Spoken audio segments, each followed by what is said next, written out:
Hey there, YouTubers. It's a crisp, cool morning here in Canadian prairies. And look at that. The snowcat awaits. It's been sitting outside overnight. And I really don't have indoor space right now to park it.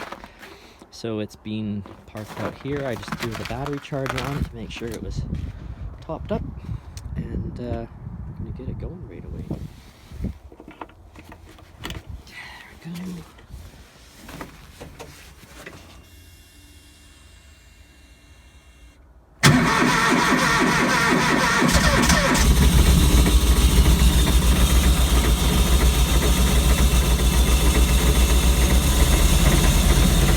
Not bad for a cold morning start. A little bit of smoke. One thing the EFI does really well is regulate its ability to start in cold weather. There is no choke, it's all managed right in the ECU. So I'll let this warm up for a bit and we'll get it to go.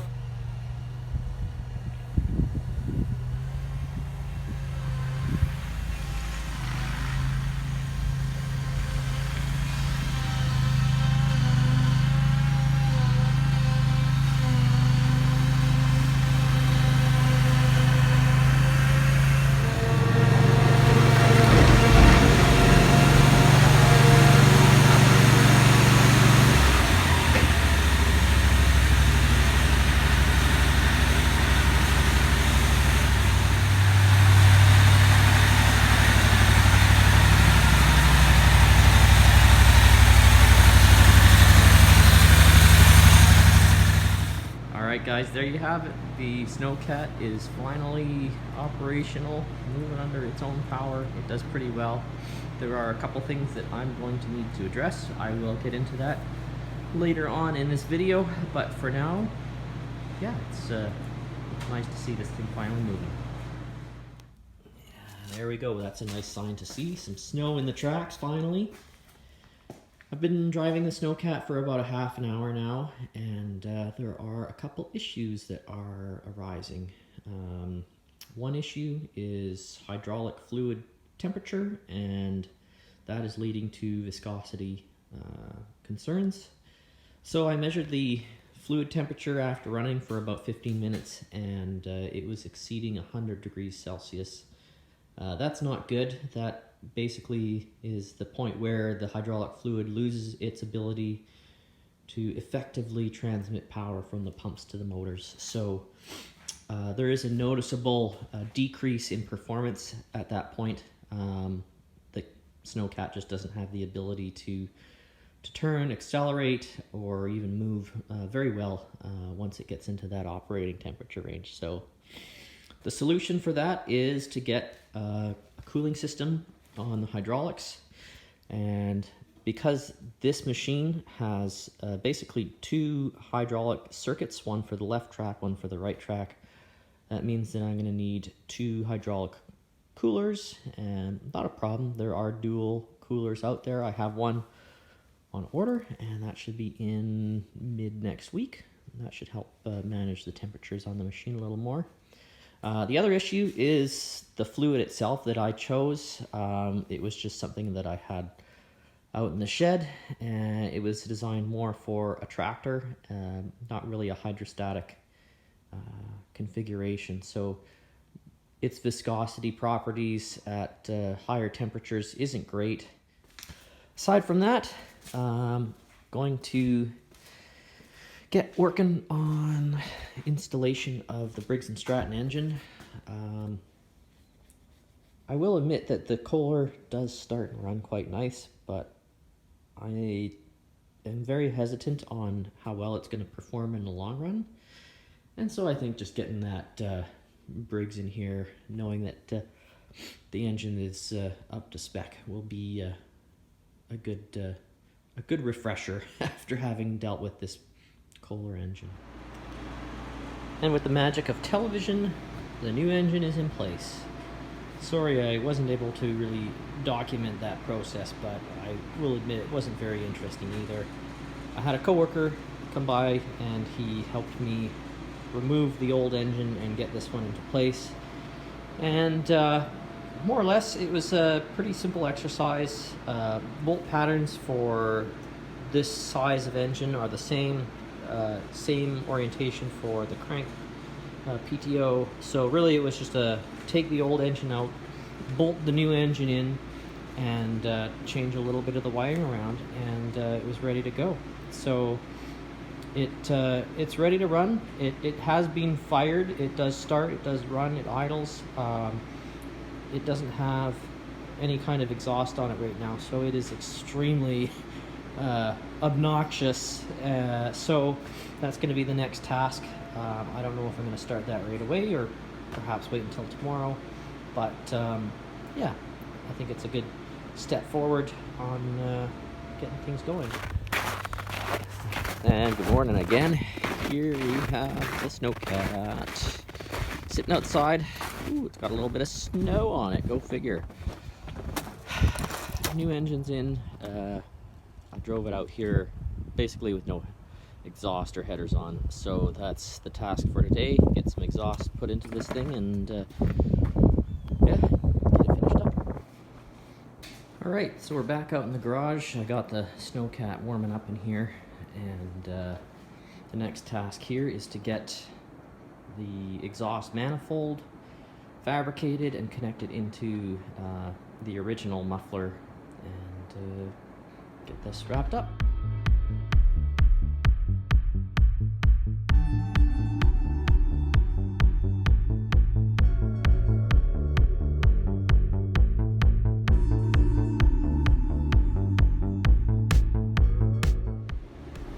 Okay, quick little break from the time lapse, and so I've managed to get a notch cut out in that tube, and then I have this bend here, and that will be more or less our Y pipe.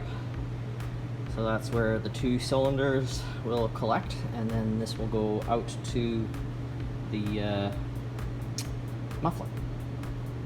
So I'm gonna get this clamped in, just use a hose clamp around there, and I'll weld that up, and we'll move on to the next.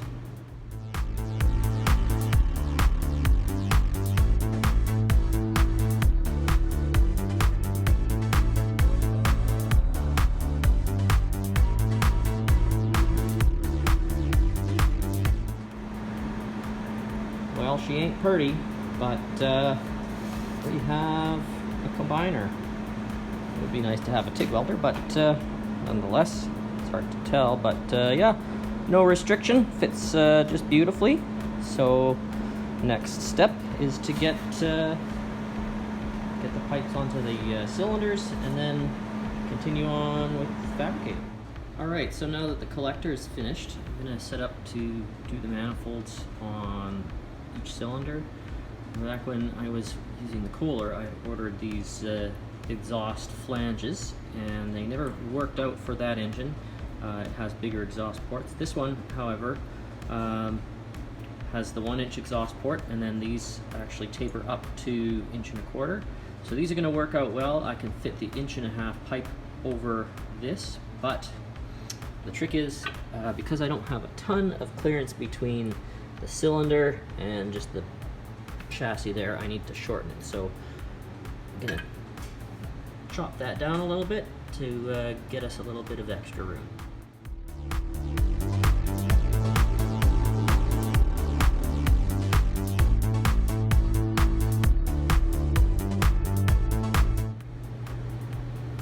There we go. That was pretty easy. It's just a matter of cutting the flange off the old piece of pipe, and then I would just grind this hole large enough again so that I could press fit the tube back into the flange. And now it's just a matter of welding those, doing a light bead, making sure it's not going to disrupt the flatness of these, and we can get these on the engine. And the next step will be getting the elbows that come down and come out the back towards the collector pipe.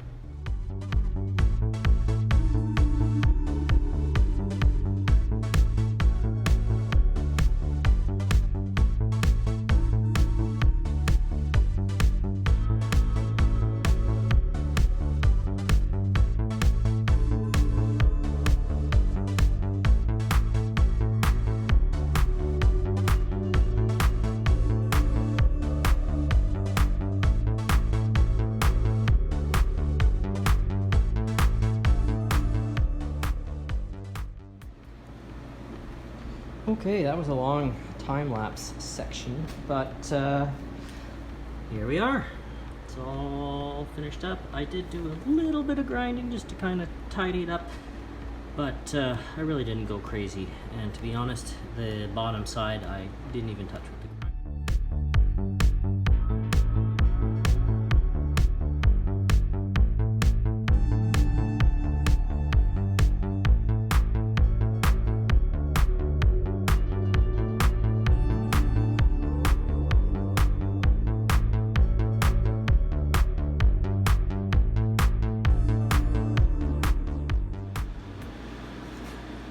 There we go, all done. Let's take a listen to what this thing sounds like with the exhaust on it. It was ridiculously loud before, so hopefully it's half that.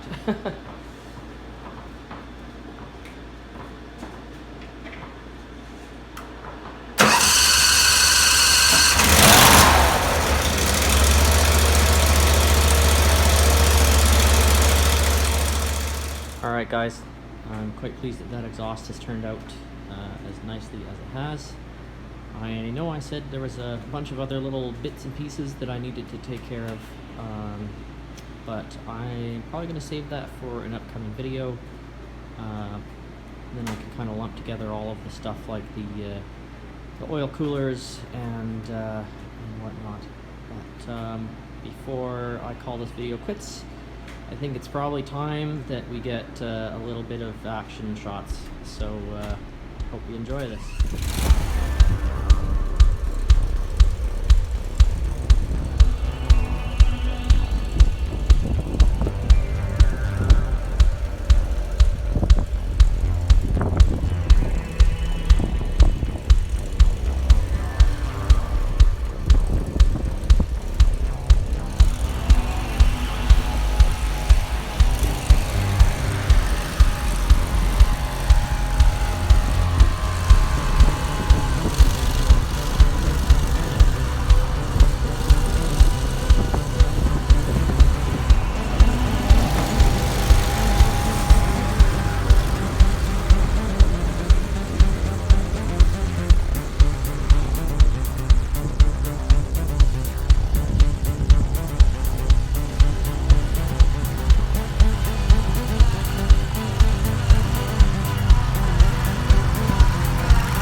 Guys, there you have it. Mini snowcat lives, it breathes, it goes. Lots more fun to come. Thanks for checking out the video.